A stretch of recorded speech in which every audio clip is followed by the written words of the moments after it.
Salah satu provinsi terbesar di Indonesia, Kalimantan menawarkan banyak hal. Tak hanya tentang alamnya yang eksotis saja, tapi juga peluang besar untuk mengembangkan karir. Kalimantan selama ini dianggap sebagai tempat mencari pekerjaan yang cocok banget. Sehingga tak heran kalau daerah ini makin banyak dikunjungi orang luar yang kemudian menetap di daerah ini. Hidup di Kalimantan itu mudah, sama seperti di banyak tempat lain. Intinya, asal kita berkelakuan baik, maka segalanya akan berjalan sebagaimana mestinya. Namun sebaliknya, ketika kita melakukan sesuatu yang buruk, maka akan ada konsekuensi untuk itu. Apalagi ini adalah tanah Kalimantan di mana klinik dan magisnya masih sangat kuat.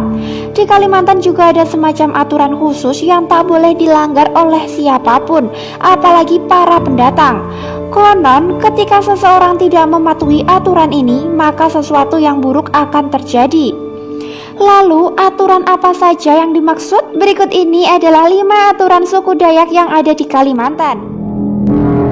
Yang pertama, jangan mempermainkan gadis Dayak. Siapa sih yang bisa menolak cantiknya gadis-gadis Dayak?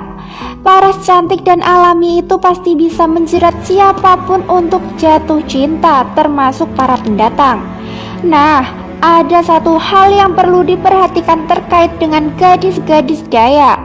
Ini adalah tentang larangan untuk tidak pernah mengganggu mereka atau mempermainkannya. Ada mitos yang beredar, siapapun yang mengganggu mereka lebih-lebih mempermainkannya, maka dipastikan akan hilang alat vitalnya. Memang terdengar mustahil, namun sudah banyak cerita-cerita tentang ini. Hal tersebut cukup masuk akal juga, mengingat orang Dayak itu magisnya sangat ampuh. Makanya jangan pernah macam-macam dengan gadis Dayak kalau tidak ingin hilang masa depan kalian.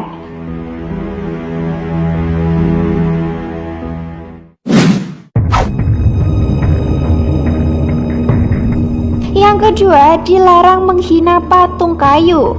Jika kamu perhatikan, di Kalimantan banyak rumah-rumah adat yang di depannya terdapat patung-patung kayu.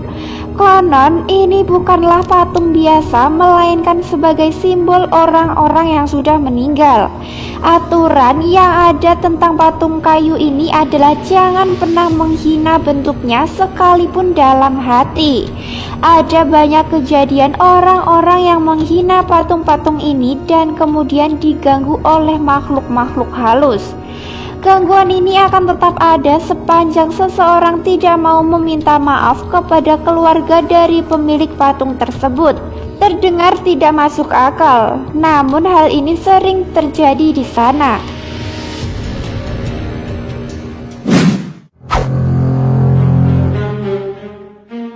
Yang ketiga, jangan bermain-main dengan mandau. Mandau adalah senjata keramat orang-orang Dayak. Meskipun bentuknya seperti parang biasa, tapi tidak bisa dipakai semaunya.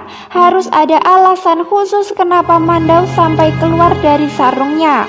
Menurut orang-orang Dayak, mandau yang keluar dari sarungnya biasanya akan memakan korban.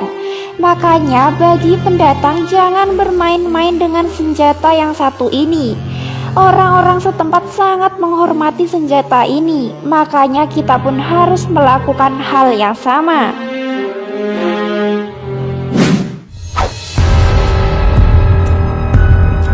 Yang keempat, sopanlah ketika mampir ke makam orang Dayak. Akan jadi pengalaman unik tersendiri jika bisa mampir ke tempat-tempat sakralnya orang Dayak. Salah satunya adalah area pemakamannya. Cara penguburan orang Dayak cukup unik. Mereka membuat semacam makam di atas tanah berbentuk seperti bangunan balok yang disangga. Terlihat sangat unik, namun sangat kental dengan mistis. Aturannya kita harus sopan ketika ada di tempat-tempat seperti ini. Karena orang-orang Dayak sangat mengeраmatkan kuburan moyangnya. Jangan keceplosan mengeluarkan kata-kata tidak pantas atau menghina. Kalau sampai hal itu terjadi, maka mereka bisa merasa terhina dan akan membuat urusan jadi panjang.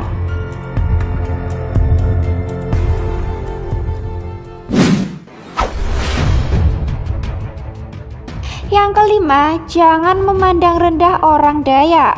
Sebagai pendatang, maka sudah jadi kewajiban kalau kita harus menghormati penduduk asli setempat. Kalimantan adalah tanahnya orang Dayak, maka kita harus menghormati mereka. Jangan sekalipun mencari gara-gara atau menghina mereka. Takutnya sesuatu yang fatal mungkin akan terjadi. Orang Dayak punya magis yang kuat. Ketika diganggu, mereka tak akan segan mengerahkan kesaktian untuk membalas sakit hatinya. Hal yang perlu diketahui, Dayak merupakan salah satu suku di dunia dengan kekuatan sihir terkuat. Tak hanya dengan sihir, orang Dayak bisa melukai musuhnya dengan mandau yang sakti dan mematikan itu. 5 hal tersebut adalah sebagian kecil dari aturan yang harus kita ketahui sebelum menjejakkan kaki di Kalimantan. Intinya, sebagai pendatang kita harus hormati kebudayaan dan adat setempat. Patuhi semua hal, dengan demikian kita akan selamat dimanapun kita berada. Untuk kritik dan saran, silahkan berkomentar di bawah video ini.